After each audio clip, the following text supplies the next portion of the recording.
Our opening words today are a responsive reading called A New Manifestation by Margaret Fuller. And we don't have printed programs, so you'll have to use the slide. There we go. The first line is what you will say. It's kind of in bold.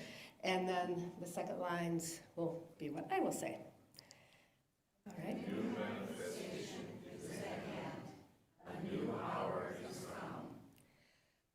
When man and woman may regard one another as brother and sister, able both to appreciate and to prophesy to one another. A new manifestation is at hand. A new hour is come. What woman needs is not as a woman to act or rule, but as a nature to grow, as an intelligence to discern, as a soul to live freely and unimpeded, to unfold such powers as were given her.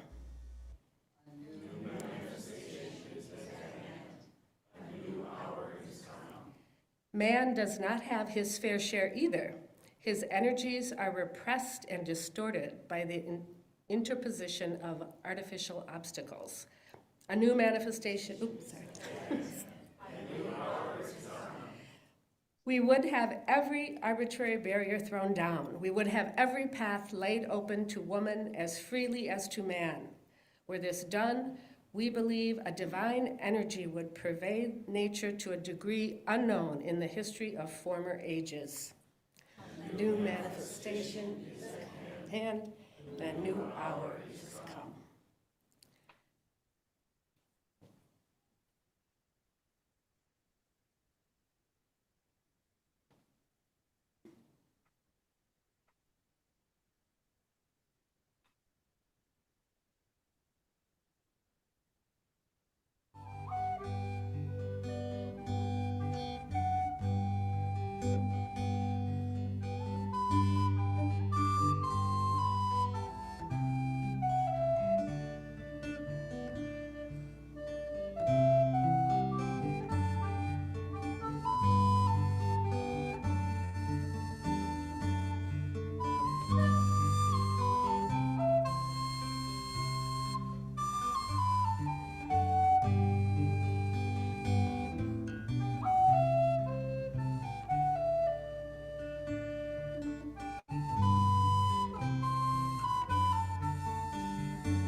Good morning, everyone. Morning.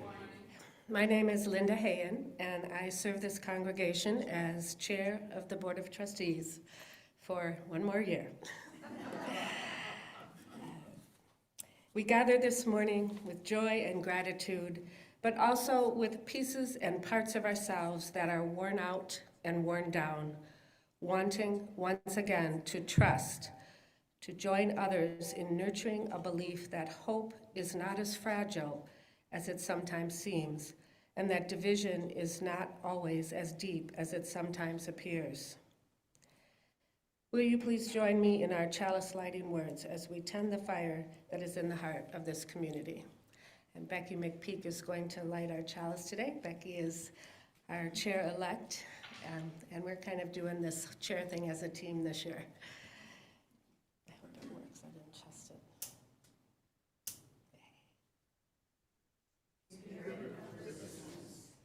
Help us to stick up for what is right, even when we are tired or afraid. Help us to dream of the world as it should be and act to bring that world about. Help us to find hope each day.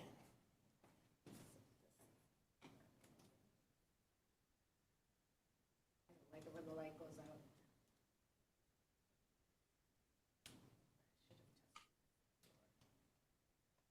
Becky, do you want to come and try? Oh, there you go. I don't know if there's not enough oil in here.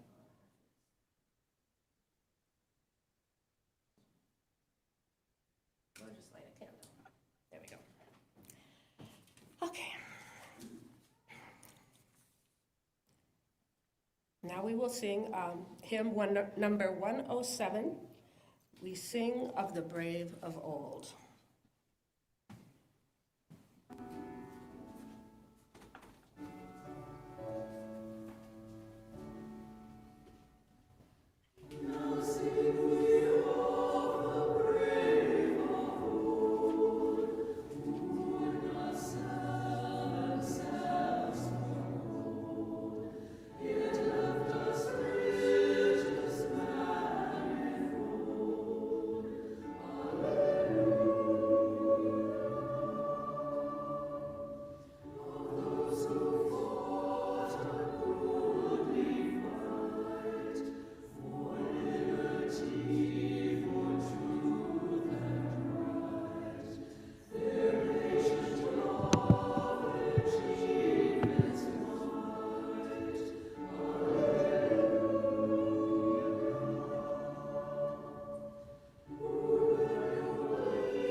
Each week we set aside a few minutes to lift up our joys and sorrows.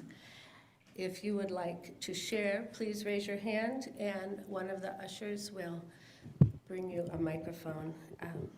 Those of you that are watching online can type your joy or sorrow in the chat and someone will read it for you.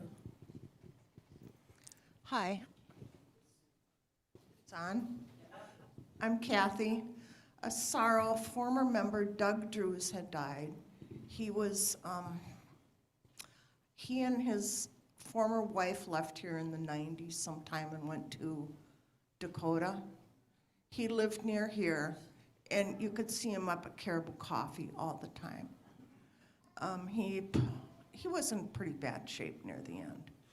Another thing, I caused quite a stir here even though I wasn't here last week.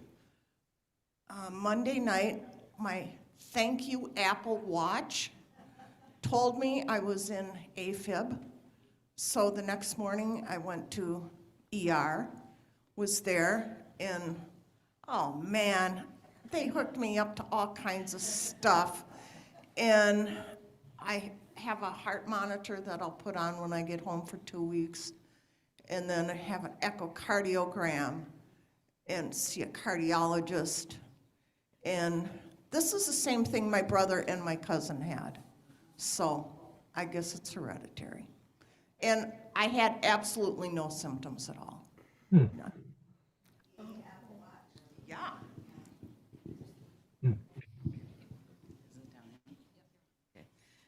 Hi, I'm Marcy Lovejoy, and I got a really quick response from last week when I announced that I could use some help with organizing my clothing, especially related to my blindness. And also I needed help with writing a letter to fight back on a bill. And Barb Gillian came through on the letter, and in fact, poor Nancy, who often gives me a ride, got to sit through the whole editing of my thing, and Barb typing it up. But so that was just fantastic. And then yesterday, Barb Becker came over, and she helped me for 4 hours getting my clothes organized and things. It was fine when I just had a small stack of them, but once I had started pulling stuff out of drawers that had been there for a while, suddenly it was an explosion of clothes. So she was very helpful, and then we had a great chat at lunch afterwards. So yeah, it helps to speak up here at church. Thanks for listening, people. Anybody else that wants to help, I can always use it. Thank you. The clothes aren't done.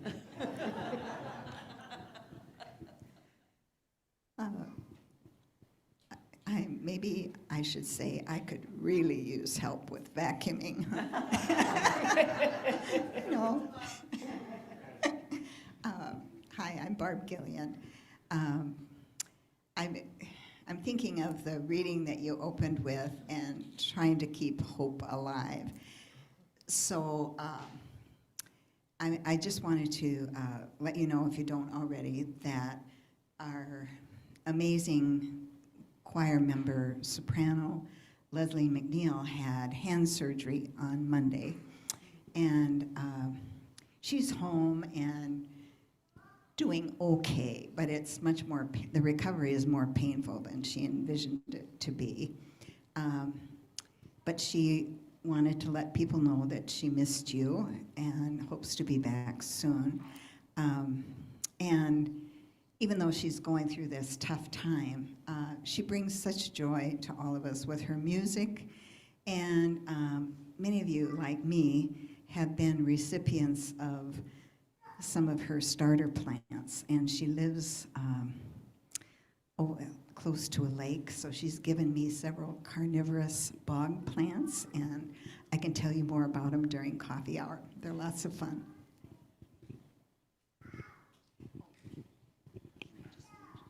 I meant to say, if you want to contact her, she prefers texts over phone calls. Good morning, everyone. I'm Nikki Holm. Just a little joy and sorrow, I guess. I wasn't here last weekend because I had the joy of taking my kids with some friends to Theodore Roosevelt National Park in North Dakota. I don't know if any of you been out there, but it was lovely. We ran into a herd of bison a couple times and some wild horses and just had a really great time. And the air hasn't been great, and we got like 10 minutes from Medora, and it just like opened up. So we just had beautiful air quality for 4 days, which was lovely. The sorrow is that on the way out and the way back, we stopped in, not really en route, but I have, my mom's from Aberdeen, South Dakota, where some family lives, and my aunt is probably in the end stages of esophageal cancer. So just some thoughts to her. It's just a really rough, terrible disease that she's experiencing. So very weak and tired and all of that. So I appreciate your guys' good thoughts.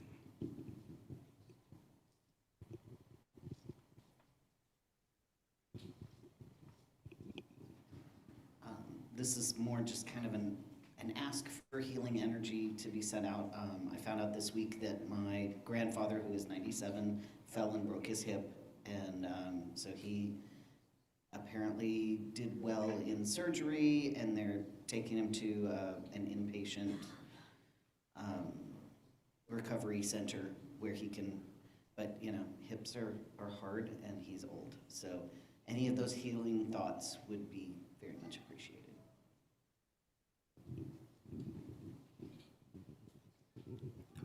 Are there any joys and sorrows on the chat, Richard? Okay.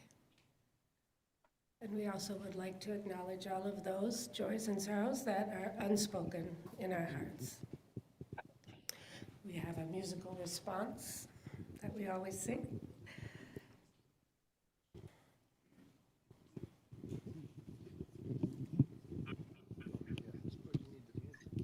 And what's wrong?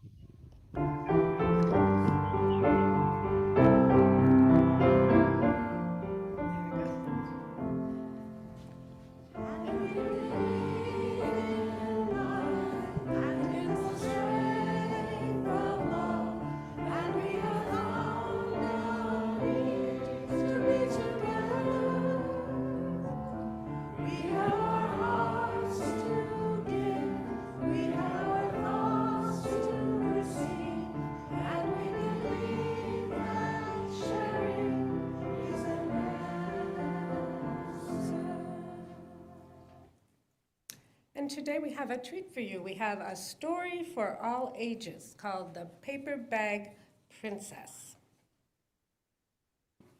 Here, Aaron, you need to put yours back down. And with our summer episode plans, this is an absolute disaster.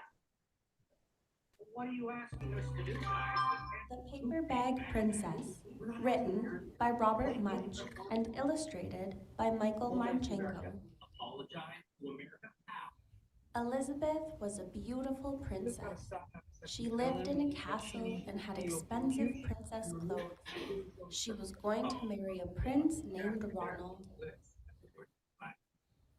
Unfortunately, a dragon smashed her castle, burned all her clothes with his fiery breath, and carried off Prince Ronald. Elizabeth decided to chase the dragon and get Ronald back. She looked everywhere for something to wear, but the only thing she could find that was not burned was a paper bag. So she put on the paper bag and followed the dragon. He was easy to follow because he left a trail of burnt forests and horses' bones. Finally, Elizabeth came to a cave with a large door that had a huge knocker on it. She took hold of the knocker and banged on the door. The dragon stuck his nose out of the door and said, "Well, a princess. I love to eat princesses, but I have already eaten a whole castle today. I am a very busy dragon. Come back tomorrow." He slammed the door so fast that Elizabeth almost got her nose caught. Elizabeth grabbed the knocker and banged on the door again. The dragon stuck his nose out of the door and said, "Go away. I love to eat princesses, but I have already eaten a whole castle today. I am a very busy dragon. Come back tomorrow." "Wait!" shouted Elizabeth. "Is it true that you are the smartest and fiercest dragon in the whole world?" "Yes," said the dragon. "Is it true," said Elizabeth, "that you can burn up 10 forests with your fiery breath?" "Oh, yes," said the dragon, and he took a huge, deep breath and breathed out so much fire that he burnt up 50 forests. "Fantastic," said Elizabeth, and the dragon took another huge breath and breathed out so much fire that he burnt up 100 forests. "Magnificent," said Elizabeth, and the dragon took another huge breath, but this time nothing came out. The dragon didn't even have enough fire left to cook a meatball. Elizabeth said, "Dragon, is it true that you can fly around the world in just 10 seconds?" "Why, yes," said the dragon, and jumped up and flew all the way around the world in just 10 seconds. He He was very tired when he got back, but Elizabeth shouted, "Fantastic! Do it again!" So the dragon jumped up and flew around the whole world in just 20 seconds. When he got back, he was too tired to talk, and he lay down and went straight to sleep. Elizabeth whispered very softly, "Hey, dragon." The dragon didn't move at all. She lifted up the dragon's ear and put her head right inside, and she shouted as loud as she could, "Hey, dragon!" The dragon was so tired he didn't even move. Elizabeth walked right over the dragon and opened the door to the cave. There was Prince Ronald. He looked at her and said, "Elizabeth, you are a mess. You smell like ashes, your hair is all tangled, and you are wearing a dirty old paper bag. Come back when you are dressed like a real princess." "Ronald," said Elizabeth, "your clothes are really pretty, and your hair is very neat. You look like a real prince, but you are a bum." They didn't get married after all.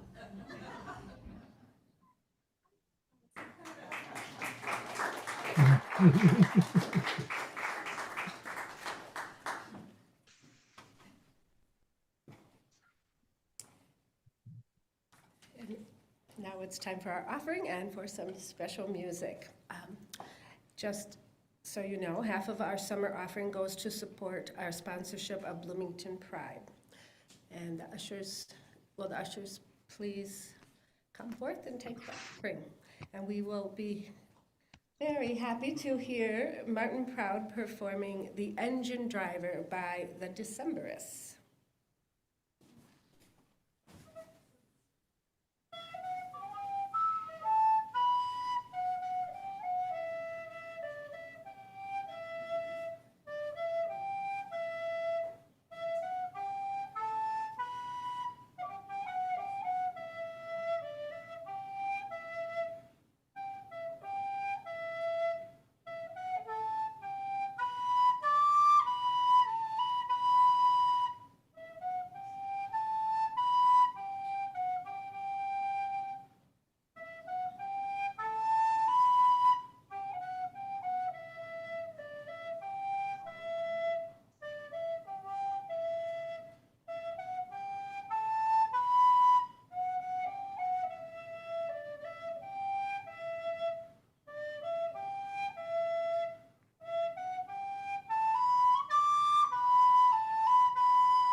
So, it is now time for me to introduce our speaker. We have a very special guest today. Her name is Robin Proud, and she lives in Madison, Wisconsin. She's been a Unitarian Universalist for over 40 years, and she is a member of Toastmasters. She's had a very varied career. She's been a teacher, she's been in sales, she's been in customer service, all of which involved speaking. And she regularly speaks at UU churches about lesser-known women from our history. So today she's going to be talking to us about Margaret Fuller, who was born in 1810. And Margaret Fuller was way ahead of her time in her advocacy for women's education and equality. She was an essayist, a journalist, and an editor. Also can read what it says up there. She's been called America's first feminist, a brilliant and adventurous woman, but she's been largely forgotten, even by Unitarian Universalists. And now she will tell her own life story with help from Robin.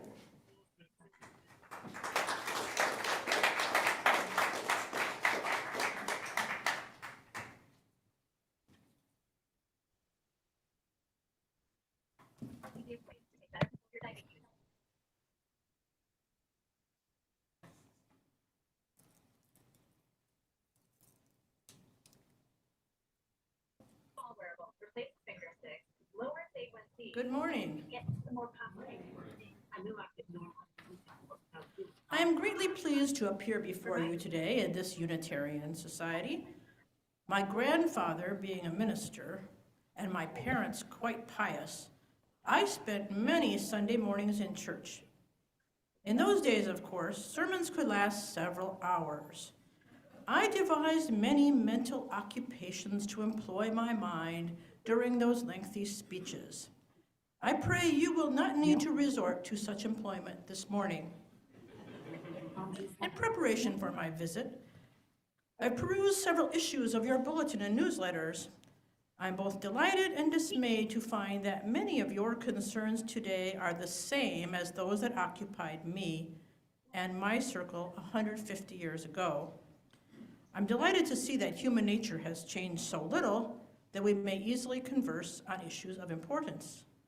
I am, however, dismayed to find that so little progress has been made in many areas of concern to me. The events I will relate to you took place almost 200 years ago.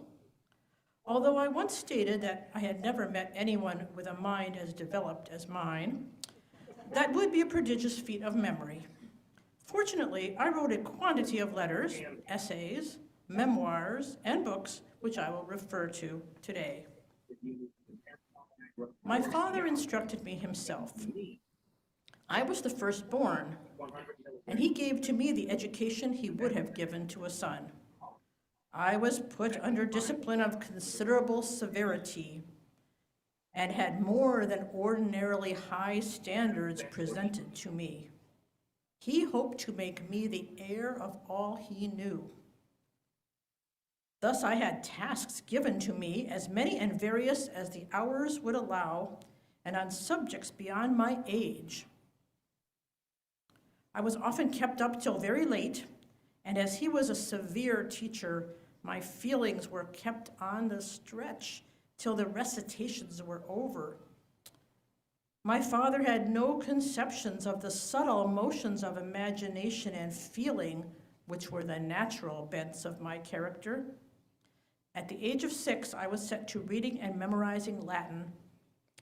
The subjects of my study were the Roman wars and the monsters of mythology. Their unnatural influence on my tender years caused many nightmares. I became a somnambulist, I believe you say sleepwalker, and suffered from excruciating headaches which would plague me my entire life. What did I gain by this precocity? I have never been happy. I am confident I should have been much better off had sense, intellect, and passion be brought out in the natural order. I had no natural childhood. I do wish that I had lived with toys and played in the open air. Much of life was devoured for me in the bud. When at 10 years old, I first entered school with other young ladies, my unusual upbringing and bookish vocabulary set me apart. I was nearsighted and had developed a pronounced squint. I was tall for my age and suffered from a disturbed complexion. In these years between 10 and 16, I made up my mind to be bright and ugly. I easily captured academic honors, but found much more difficult the expectations for behavior of a young lady. I had been raised in my early years to display my knowledge and wit. Now it was hard to acquire the modest deportment my father requested. Apparently, my father had never considered to what end he was instilling in me his classical education. I was unable, because of my sex, to enter Harvard, as young men of Massachusetts did. I was unable to support myself by a literary life or a career, as young women may in your era. I could never aspire to be a minister, a lawyer, a professor, or a doctor. My only choices were to marry and raise children or become a governess or a teacher for other people's children. I remained at home. My father retired from his career as a state and later a federal representative to live out his dream of becoming a gentleman farmer. However, our financial situation was extremely strained, and family tragedies soon struck us. Several of the children became ill, and my infant brother died in my arms.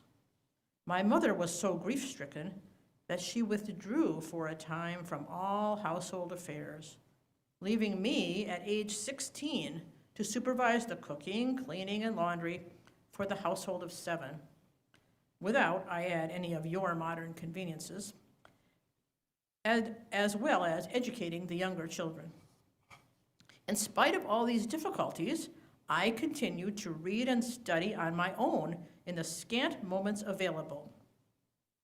I had taught myself German and projected to write a biography of my beloved Goethe. For this purpose, I intended to travel to Europe and imbibe the cultures that had so influenced me already. But increasing poverty and illness in the family prevented the fruition of my dream. Circumstances decided I must not go to Europe and shut down upon me the door to the scenes I could have loved. At present, I wrote to a friend, I feel no confidence or hope. The future did brighten for me thanks to my acquaintance with our neighbor, Mr. Emerson. In his home, I found wit, charm, and the companionship of intellectual equals. Another common frequenter of Waldo Emerson's home was the young radical Bronson Alcott. He had recently embarked on the venture of an alternative school in Boston, which sought to educate by kindness and the Socratic method, rather than by the stick and endless repetition, as was the usual case. Although I had never seen myself as a teacher, I felt that if I must teach to support myself, this would be the best place to do so. The methods of the Temple School, as it was named, were directly opposed to the exacting education I myself had received. We were perhaps the first in the country to incorporate light and color into the classroom and to involve children as active participants in their education. Apparently, Boston was not ready for such innovation. Alcott received such scathing attacks for his unorthodox methods that enrollment dwindled rapidly, and after 1 year, he was unable to pay my salary. The school subsisted several more years until in 1839, he was forced to close for committing the ultimate disgrace of admitting a mulatto girl. Alcott went on to found a commune which was established on principles of high thinking and frugal eating, but that quickly failed as well. In fact, his family was only pulled from poverty by the writings of his daughter, Louisa May Alcott. I understand that you now have a form of entertainment that allows you to see multiple versions of Louisa's book, Little Women. You will note that although the story is largely modeled on Louise's girlhood in Concord, the town where I also lived, her father has conveniently disappeared from the story. She makes Mr. March eminently respectable, unlike her father, the wild-eyed prophet of Concord. And for good measure, she also banishes that character conveniently to the war for most of the book. Another item of interest to me in your era is the existence of discussion groups for women. You have groups to discuss literature, religion, and issues of the day. You are no doubt unaware that I was the first to popularize discussion groups, or conversations, as I call them, exclusively for women. This provided a much-needed supplement to my income, gave me an enjoyable avenue of development for myself, and improved the outlook of other women. I perceive many women hungry for knowledge of languages, literature, and history, which was readily available to men. My groups were designed not only to educate women, but to change their view of themselves. Women had been taught that their brains were actually inferior to those of men, but I provided an example that the true difference lay only in the availability of education. In my groups, women were encouraged to formulate and express opinions on such subjects as art, health, and philosophy. This was a special delight to me, as I had always sparkled in conversation. I write well, but never so well as I talk, for then I feel inspired, and the means are pleasant. My voice excites me, my pen never. Would that I could have lived in the era of talk radio and television panel discussions. Waldo Emerson said of me, "You cannot predict her opinion. She sympathizes so fast with all forms of life that she never talks narrowly or hostilely, nor betrays, like all the rest, the old droning cast iron opinions." Although he once felt the necessity to remind me that adjectives come in degrees, of which the superlative is only one, he also called me a joyful guest who brought wit, anecdotes, love stories, tragedies, oracles with her. Her arrival was a holiday, and he admitted that I made him laugh more than he liked. Waldo admired intelligent women, but they should not challenge too many of his opinions. Like many of my gentleman friends, he believed the best of women's minds must yet be inferior to the best of men's. And like them, he married a woman who was quiet and refined, who offered no challenge to his superiority, and who provided the household support which I, as a spinster, never had. I had no one to run the house and provide for my well-being while I devoted myself to my writing. Several times in my life, I found myself ready to offer ultimate devotion to a gentleman, but they always found my personality and intelligence overwhelming. In fact, on 3 separate occasions, as I attempted to deepen my relationship with one gentleman or another, he hastily departed and soon engaged himself to marry another. I decided I should remain a single woman for life. I wrote, "No one loves me, but I love many a great deal. Strong feelings require strong expression. I am called too fiery. I wish to be seen as I am, and would lose all rather than soften away anything. From a very early age, I have felt that I was not born to the common womanly lot. I knew I should never find a being who could keep the key of my character, that there would be none on whom I could always lean." But I digress. I understand that the editor of your newsletter must often beg to solicit contributions. Well, I know well the editor's plea. My friends and I formed a magazine called The Dial. It was the journal of the Transcendentalists, as our group was called.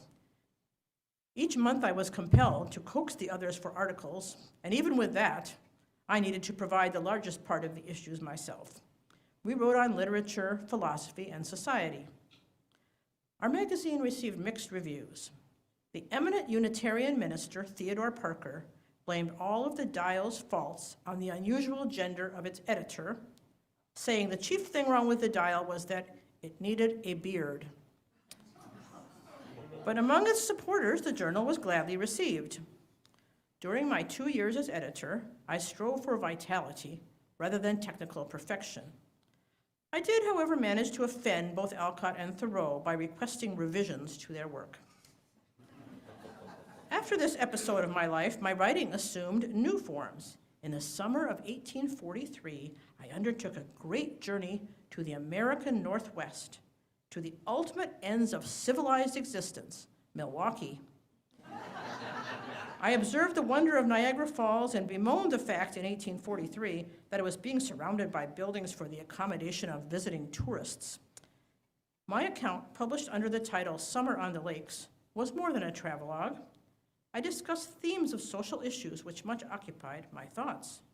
I'm glad to see that in your time, you engage in social action.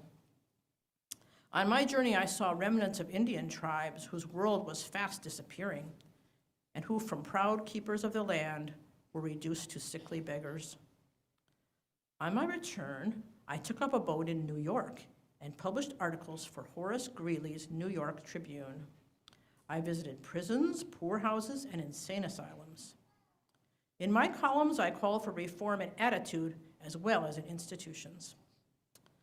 Around this time, I also published a book entitled Woman in the 19th Century. In this book, I encouraged women to postpone marriage until they had developed a sense of themselves. I recommended that women be economically independent and not socially pressured to get married. I advocated that all professions be open to women. We would have every arbitrary barrier thrown down and would have every path laid open to woman as freely as to man. If you ask me what offices women may fill, I reply, any. I do not care what case you put. Let them be sea captains, if you will. Today you might say astronauts or president, but in my time, sea captains were the epitome of masculine adventure. People were shocked that a spinster of 34 years should discuss the sexual double standard, as I did. Men were allowed total freedom because of their insatiable needs. Women were to be ignorant of such passions and unyielding to these insatiable men until they married, after which they must submit implicitly to their husbands. I wrote, the least appearance of coldness in the wife is wicked, because liable to turn her husband's thoughts to illicit indulgence. So any transgressions by the husband must be the fault of the wife. The educational system I wrote almost 200 years ago must give girls as fair a field as boys. Too much is said of women being better educated that they may become better companions and mothers for men. Not one man in a million can rise above the belief that woman was made for man. Each woman must lay aside all thought of being taught and led by man. Even the well-meaning males who seemed so glad to esteem women whenever they could would never in any extreme of despair wish they were women. I will close by telling you of the happy ending and the tragic conclusion of my life story. In 1846, at the age of 36, I was finally able to visit England, France, and my beloved Italy. This turned out to be the country where I belonged. The Italians sympathized with my character and understood my organization as no other people ever did.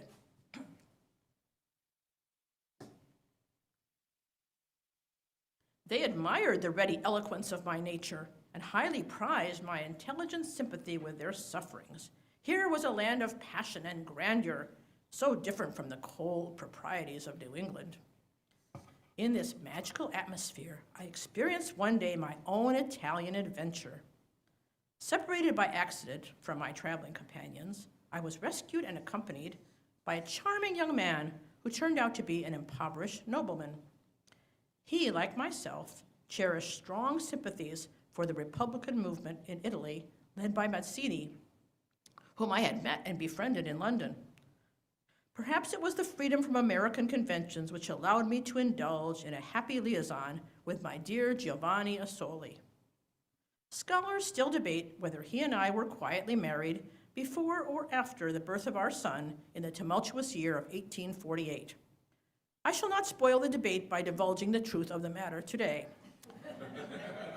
I endured the siege of Rome and visited wounded soldiers in the hospital while sending dispatches to the New York Tribune. Thus, I became the first female war correspondent. As news of my marriage and child reached home, it was greeted with great disapproval. The very individuals who had censured me for not marrying and fulfilling my womanly role now denounced me as licentious. I had married a foreigner and under dubious circumstances. In my happiness, I ignored their opinions. Elizabeth Barrett Browning, who was living in Italy at the time, wrote of us, myself and Giovanni, "They have a wonderful marriage. She talks and he listens."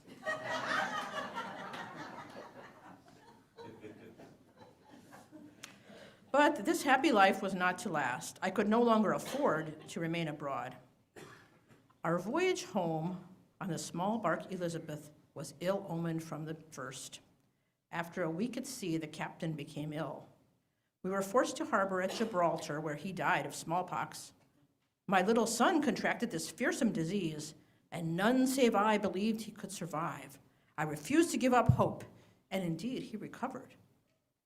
But on the morning of our arrival in New York Harbor, the first mate, who was now in charge, made a tragic miscalculation. The ship was driven onto a large sandbar off Long Island, pounded by huge waves. As light dawned, we could see figures on the beach, but all our lifeboats had been destroyed, and there was no way for them to reach us.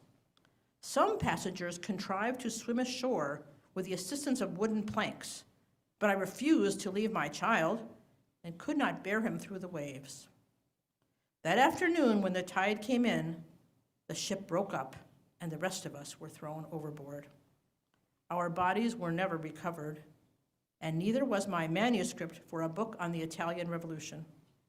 I was but 2 months past my 40th birthday. Emerson lamented, "I have lost in her my audience." The world lost as well a voice that would have contributed to the burgeoning women's movement. At the first National Women's Rights Convention in October of that year, the delegates observed a moment of silence in memory of the woman to whom they had hoped to confide the leadership of this movement. Yet my voice has been carried on by others. Elizabeth Cady Stanton and Susan B. Anthony wrote in their History of Women's Suffrage, "Margaret Fuller possessed more influence upon the thought of American women than any woman previous to her time. I am pleased to see that not only my work in the world, but also my private search for the spiritual life are being carried on by so many of you today."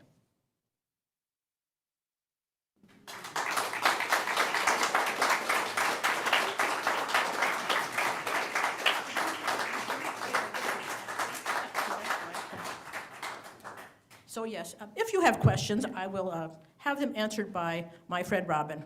You stay right here. We didn't know how much time we'd have, and I didn't, this is a spur of the moment, but since we have a few minutes, go ahead. I know I have questions too, but. Yeah. Now, how many people here had heard of Margaret Fuller before seeing that there? Yeah, she's one of our better known UU women. Robin, can you tell us if we were to just read one resource to learn more about Margaret Fuller, what would you recommend? There's a biography, I meant to look that up before I came. There's a biography by a woman named Megan Marshall called, I think it's called Margaret Fuller and American Life. I meant to look that up before I came. Marshall. Megan Right. Marshall. Okay. Marshall, yeah. Okay. That's very readable. I really enjoyed your presentation. What fun. Thank you. And yes, I have this series, I sometimes call it, famous UU women you've never heard of, and there are some that are much more obscure, but I always find that many of them are very witty, and I'm always struck by how they were dealing with all these things when there was no higher education, teaching themselves, reading, writing, while taking care of children, and cooking over wood stoves, and washing clothes by hand, and tending the sick, and just astounding. And I got started on this back when Martin was young. When we went to Michael Servetus Unitarian in Fridley, we had a tradition where once a month, a member would talk about a famous Unitarian. And some of those presentations were interesting, and some were really boring. So I attended something at First Unitarian. It was some kind of Twin Cities gathering, and someone talked about Emerson Thoreau and Margaret Fuller. And although I had been a UU for a while, I had never heard of her, so I was fascinated. There's a biography by a woman named Paula Blanchard, which is an older one, but that's where I thought, okay, when I do this presentation, no one will fall asleep. And I decided to do the first person because much of what I read about her life was from her writings, as you can maybe tell by the style. And she had such a dramatic life in many ways. She was looked at much, in some ways, like Eleanor Roosevelt. They're like, oh, she's not a real woman. She's much too extreme and too aggressive and not fitting into the mold. Oh, you have a question?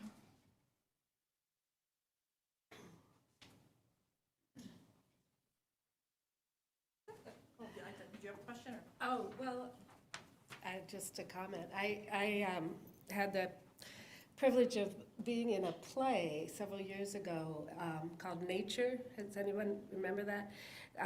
They did it out at the Arboretum, and they did it in other places, and it was about Emerson and Thoreau and their friendship, and also about their circle of friends. And that's where I first heard of Margaret Fuller. And they also portrayed her very similarly to how you did. And they had an actress who portrayed her, and it was very fun to get to know her through that experience. She seems like she would have been just really a fireball of a woman. But I didn't know that she died in this boat accident, and her son too, with her son. Yes, right, and her husband, yeah, they all. And Emerson sent Thoreau to look on the beach and see if they could find her manuscript or anything, and they never did. So that's kind of an odd image of Thoreau trying to find this his remains. So yeah. And why don't you do you want to read these? We have, we're supposed to do the chalice extinguishing first. Okay. How about you extinguish the chalice? I will have Margaret extinguish our chalice while we say the words for our chalice extinguishing. We extinguish this flame, but not the light of truth, the warmth of community, or the fire of commitment. These we carry in our hearts until we are together again. And now we have some more wonderful music for you.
we have some quotes from Margaret Fuller for our closing words. Very early, I knew that the only object in life was to grow.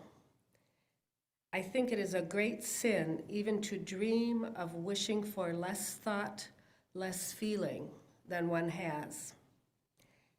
And let it not be said, whenever there is energy or creative genius, she has a masculine mind.